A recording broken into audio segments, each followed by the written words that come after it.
माता पुरस्ताद्यमुदाजहार शक्रः प्रविद्वान् प्रतिशश्चतस्रः तमेवं विद्वानमृत इह भवति नान्यः पन्था अयनाय विद्यते यज्ञेन यज्ञमयजन्त देवाः तानि धर्माणि प्रथमान्यासन् ते हनाकं महिमानः सजन्ते यत्र पूर्वे साध्याः सन्ति देवाः अद्भ्यः सम्भूतः पृथिव्यैरसा च विश्वकर्मणः समवर्तताधि तस्य त्वष्टा विदधद्रूपमेति तत्पुरुषस्य विश्वमाजानमग्रे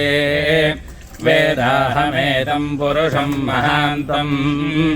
आदित्यवर्णं तमसः परस्तात्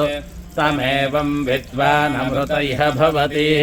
नान्यः पन्था विद्यते यनाय।